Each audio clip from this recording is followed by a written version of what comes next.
Bom dia, pessoal! Como estão vocês? Estão bem? Se cuidando? Vamos começar aqui então a nossa aula de português, né? Mais uma aula aí, onde nós estaremos aprendendo hoje sobre o número do substantivo, que está relacionado então aí à quantidade do substantivo. Vamos lá? Olha só, o substantivo, nós sabemos que ele varia na escrita, né? Isso varia também nas pronúncias. Quanto ao seu número, a quantidade na qual ele está se referindo. Utilizamos dois termos para denominar as quantidades. O primeiro é singular e o segundo é plural. No singular, aquele substantivo ele vai indicar apenas um elemento, por exemplo, a bola. Você logo imagina que só tem apenas uma bola, não é isso? O copo, então você já imagina que tem apenas um copo. Já o plural do substantivo já vai ser quando o substantivo ele vai indicar mais de um elemento, 2, 3, 4 ou assim sucessivamente. Por exemplo, as bolas. Quando eu falo as bolas, eu já imagino que é mais de uma bola, não é isso? Quando eu falo os copos, também já imagino que vai ser mais de um copo. Vamos entender melhor aqui aí essas denominações? É o seguinte. Para formar os substantivos no plural, nós temos que seguir algumas regras de acordo com a ortografia.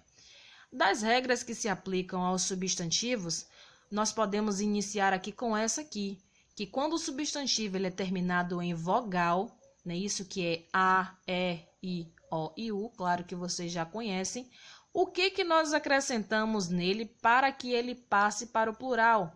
Nós colocamos apenas a letra S no final da palavra. E se aquele substantivo vinha acompanhado também de um artigo, né, esse artigo que nós conhecemos aqui, ó, ele também vai receber o S no seu final, né? Isso, por exemplo, a roupa. Eu estou aqui indicando apenas uma quantidade, eu vou estar o quê? No singular. Quando eu quero passar para o plural, o que eu vou fazer? Acrescentar o S no final do artigo que acompanha o substantivo e também no final do substantivo. Vai ficar então as roupas. O pente está no singular e no plural os pentes. O rei no singular, os reis no plural. Observe aqui que essa primeira palavra roupa é terminada em A, né? Isso A é vogal. A segunda é terminada em E, que também é vogal, a terceira em I, a quarta em O e a última aqui em U. O sapo, como é que vai ficar? Os sapos. O urubu vai ficar o quê? Os urubus, sempre acrescentando S. Tá vendo como é simples? Já temos aqui a nossa próxima regra, que é um pouco diferente, olha só. Quando os substantivos eles são terminados em R, S ou Z, nós não acrescentamos apenas o S, e sim o ES no final. Olha só, quando eu tenho aqui cor. Cor é um substantivo, né? Isso terminado em R. Para colocar no plural, já que eu estou aqui com ele no singular, eu vou acrescentar o ES no final. Vai ficar, então, cores. A palavra flor, terminada em R. Vou passar para o plural, flores. País, terminado em S, vai ficar o quê? Países. Freguês, fregueses, luz, luzes e juiz, juízes. Tá vendo como é simples, como é prático? É apenas a gente aplicar essas regrinhas de acordo com a ortografia. Outra regra também é quando o nosso substantivo ele é terminado em M.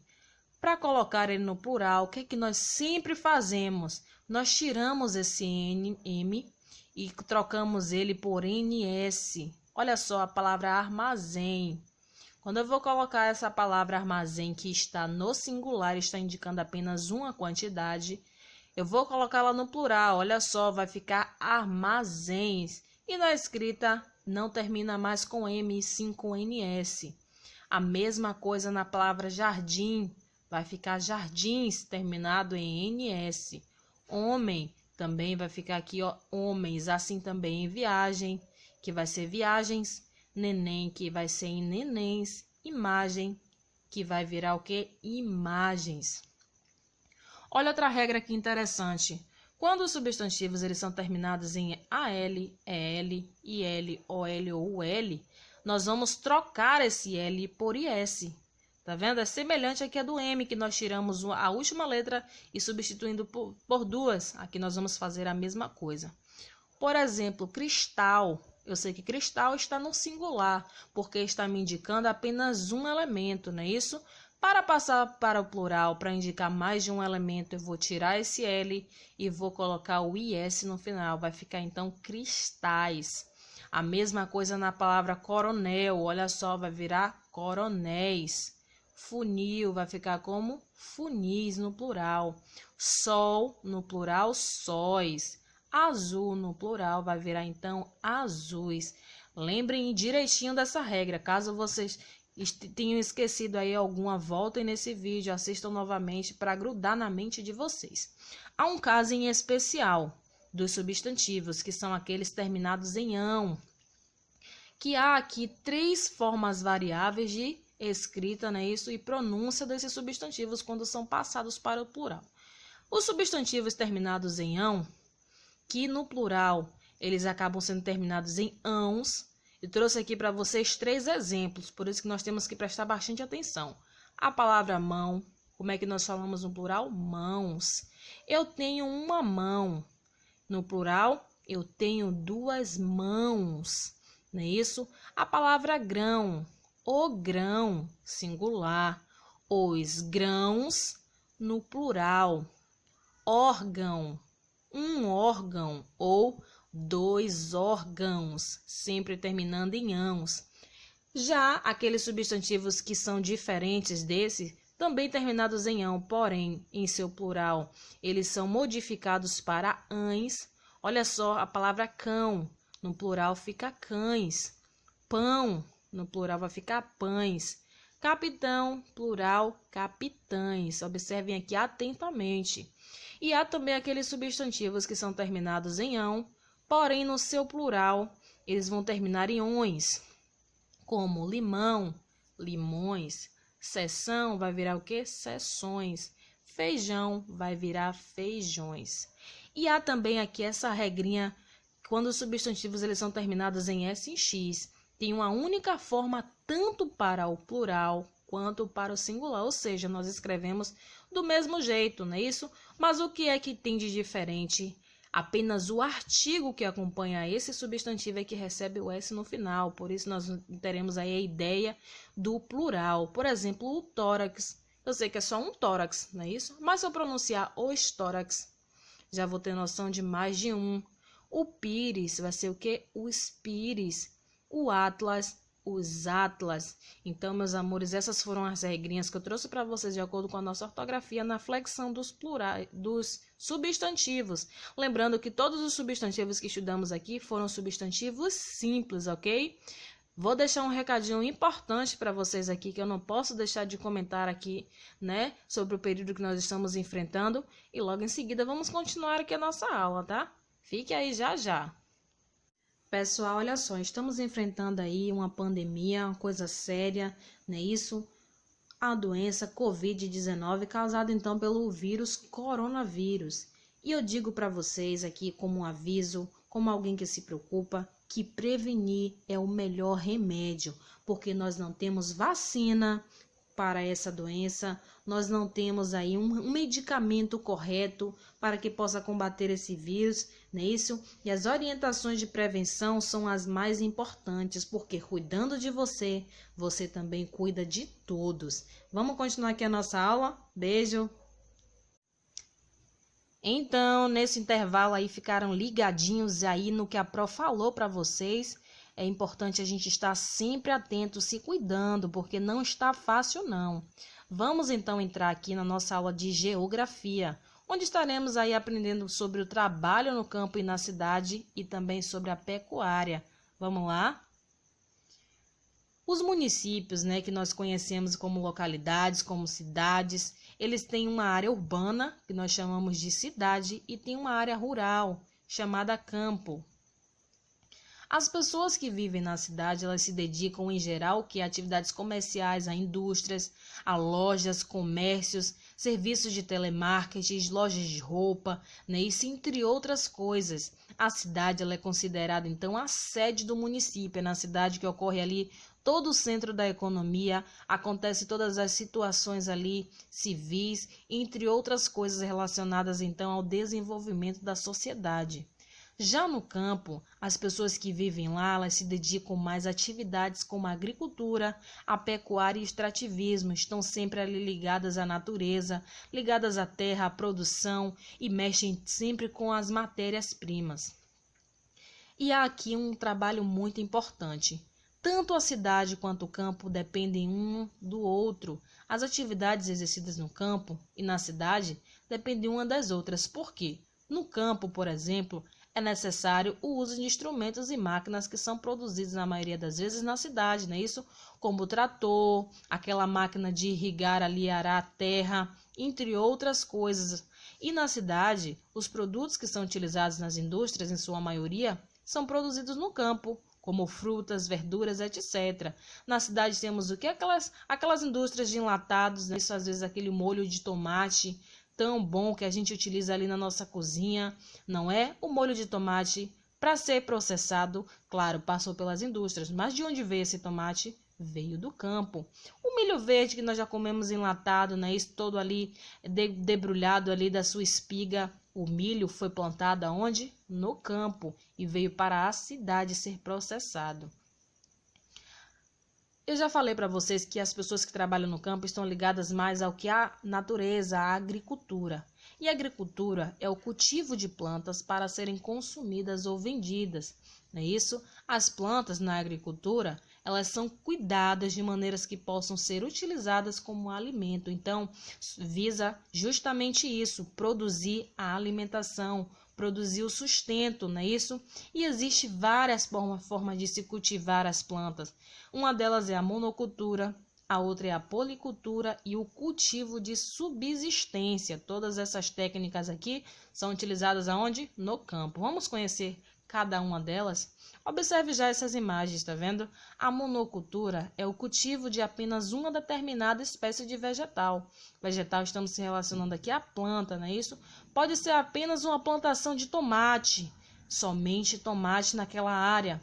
Uma plantação somente de milho, somente milho naquela área. Então, a palavra mono, não é isso? Ela vem de monocultura, ela é a plantação apenas de um vegetal. Já a policultura, esse prefixo poli, ele vai indicar vários, mais de uma. Já vai ser o cultivo de diversas espécies de vegetais em ali uma determinada área. Por exemplo, nessa primeira imagem aqui, vocês estão vendo que plantação de alface e de cebolinha, não é isso? Já que na segunda vocês vão ver já outras plantações, na terceira várias plantações, umas ao lado das outras, diversos cultivos ao mesmo tempo. Nós chamamos então de policultura. Já o cultivo de subsistência ele é um pouco diferenciado, porque é aquele tipo de consumo que as espécies vegetais apenas para o consumo daquelas pessoas que plantam, não é isso? Você não tem aquele objetivo de comercializar, você não quer vender, você quer apenas plantar e usufruir ali das suas plantações. Olha só essas famílias aqui abaixo. Essa moça, ela plantou o que? Coentro. Ela está retirando o coentro do seu quintal para então fazer ali a sua comida, a sua refeição.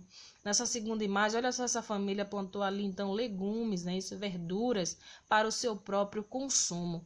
Então, quando a pessoa faz uma determinada plantação em uma área, cuida, né? Isso para o seu próprio mantimento, chamamos então de cultivo de subsistência, ao contrário da monocultura e a policultura, que visam então ali a venda, né? Isso, o consumo. E na agricultura acontece aí também o uso dos fertilizantes. Hoje, há o uso de fertilizantes para estimular o aumento da produção de plantas para alimentação, porque a cada dia estão nascendo mais pessoas, a população está aumentando cada vez mais e os fertilizantes eles são necessários para então aumentar a quantidade de alimento, para que possa então ali dar conta dessa grande demanda, para que tenha comida, alimentação para todo mundo. Além do uso dos agrotóxicos, que são venenos pulverizados nas plantas para impedir as pragas, olha só, tá vendo aqui embaixo? Temos também o uso aí de outros produtos químicos. O uso do agrotóxico deve ser evitado, porque ele faz mal, ó. Ele pode ser um produto químico que utilizado ali naquele determinado local pode provocar danos irreparáveis ao solo, podendo as plantas se tornarem também impróprias para o consumo e prejudicar a saúde das pessoas. Imagine você jogar o veneno em uma planta, numa fruta, para matar os animais. Para matar as pragas, ok, as pragas morrerão, mas aquele alimento ele vai ter ali a sua composição modificada, não é isso? Porque esses produtos químicos são produtos muito fortes, produzidos então no laboratório. E nós devemos sempre ter cuidados com a agricultura, são que aquela alimentação que nós teremos, não é isso?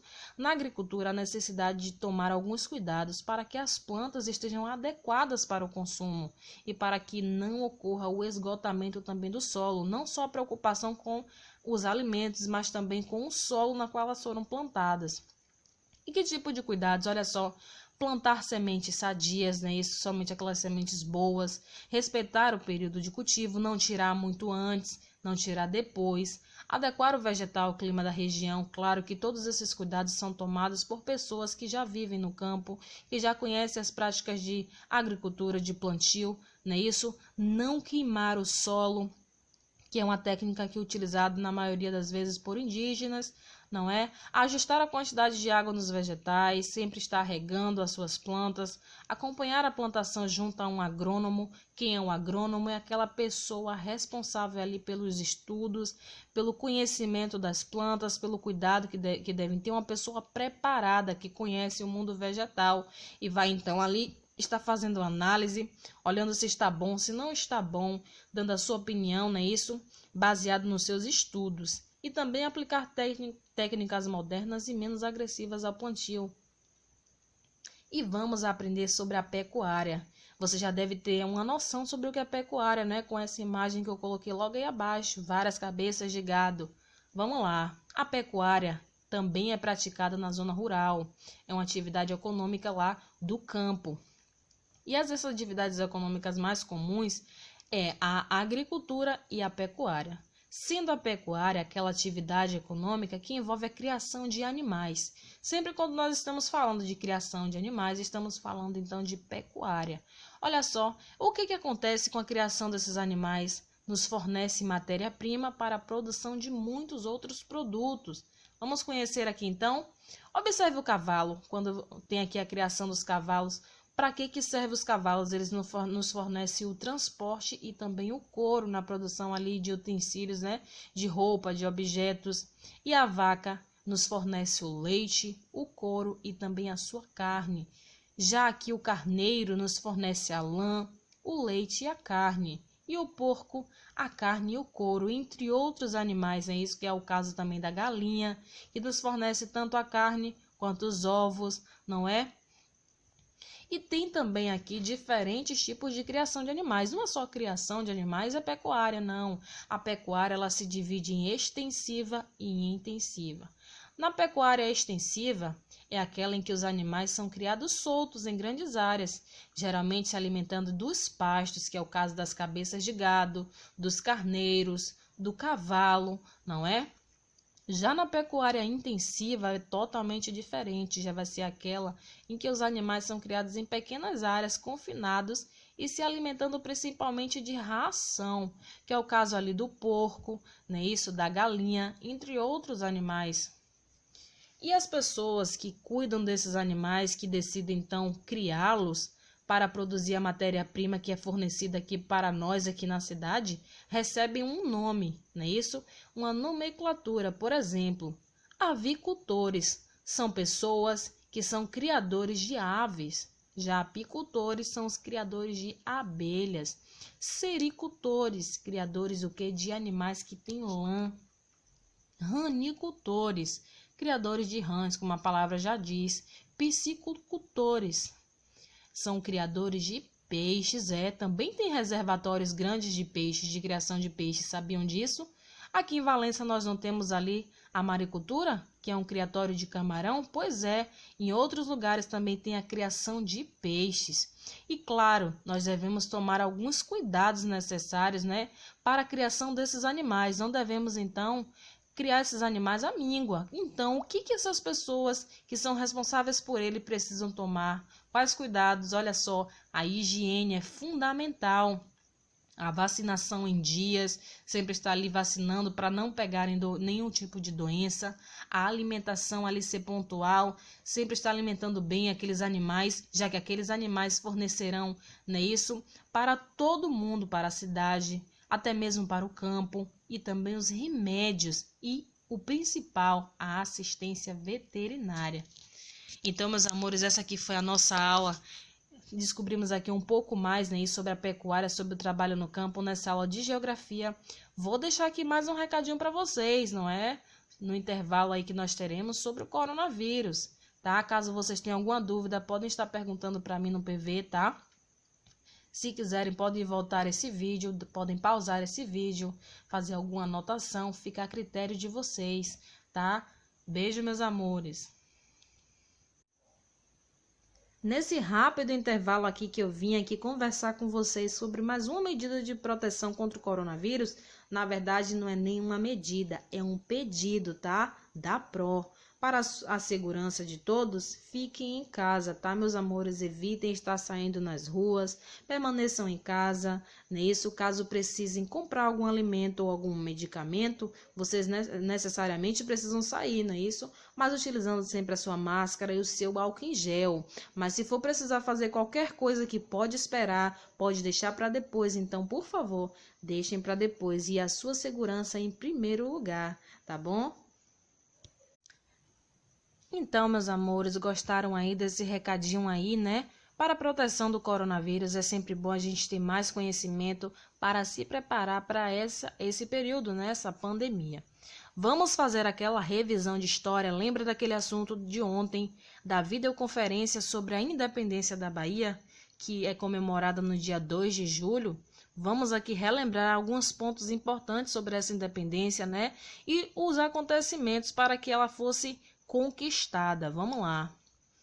Lembrando que a independência da Bahia foi um movimento social e militar iniciado no dia 19 de fevereiro de 1822. Então, ela não ocorreu apenas um dia, ela já veio acontecendo muito antes e terminou ali em 2 de julho de 1823. Então, é o término, essa é a data na qual nós nos apegamos e marcamos ali, então, como uma comemoração, como um momento de relembrar sobre a resistência, a luta do povo baiano em busca dessa tão almejada independência. Como é que tudo começou? Olha só.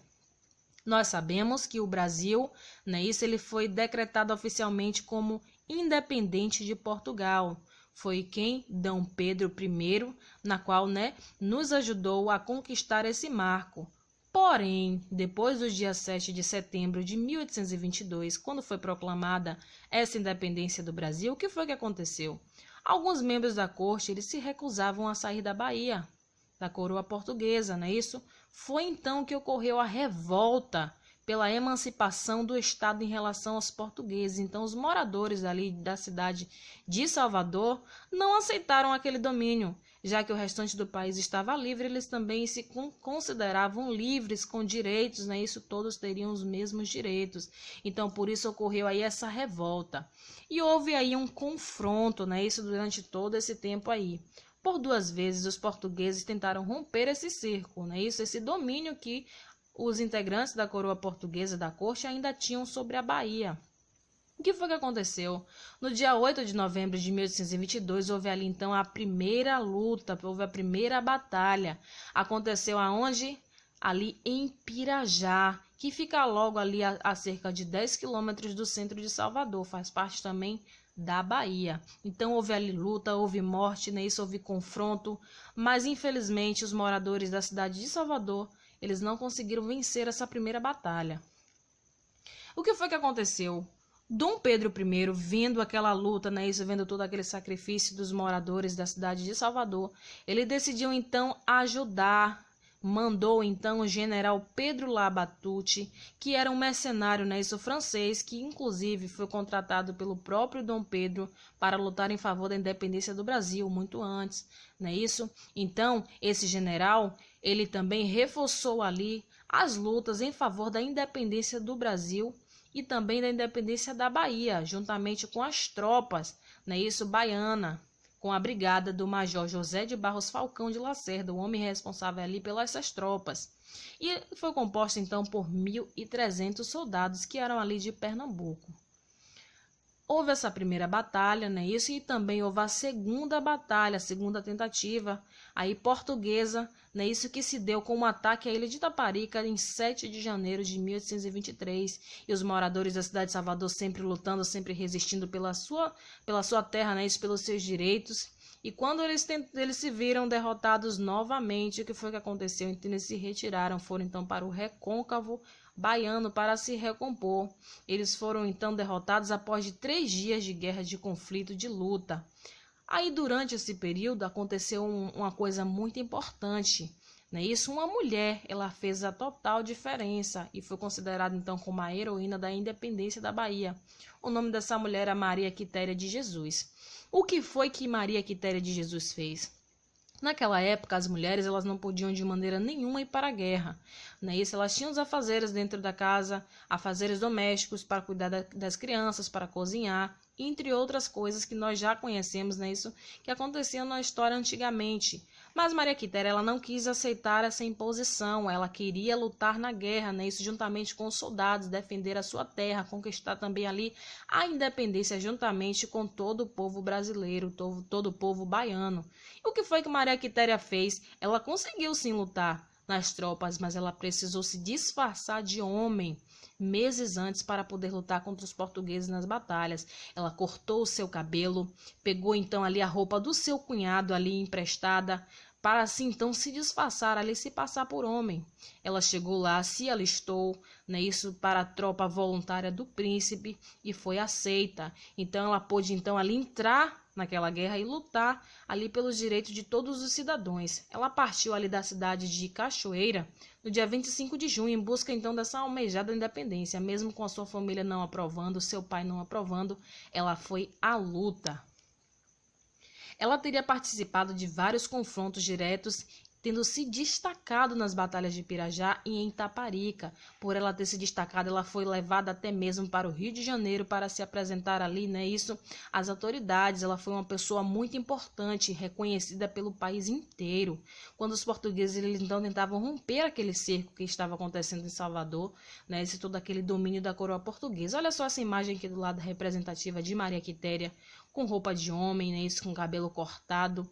E olhe que os soldados não imaginavam em momento algum que ela era uma mulher. Eles pensavam a todo tempo que ela era homem, até mesmo pelo jeito na qual ela lutava, né, isso, ela utilizava ali aqueles instrumentos. Ela conseguiu mostrar então que ela era uma mulher guerreira, né, isso, a cor dela era a cor cabocla. Ela representou então ali todas as mulheres baianas, né? Isso não só as mulheres, como também os homens, todos os moradores baianos que tem ali na raça, tem o sangue quente, né? Isso, que não desistem fácil, não aceitam o domínio.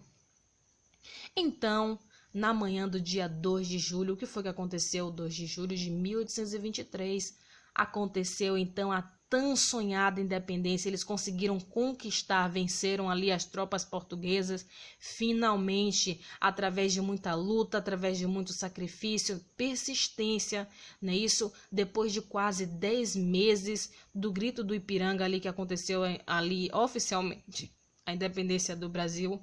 Os baianos eles conseguiram então comemorar a sua independência. Essa foi a nossa história, a nossa aula de história, meus amores. Vamos então aqui para o nosso diário de hoje, ok? Atividade de português no caderno. Livro de português, página 146. E livro de geografia, página 54, 55, 62 e 63. Beijos, viu? Até a próxima!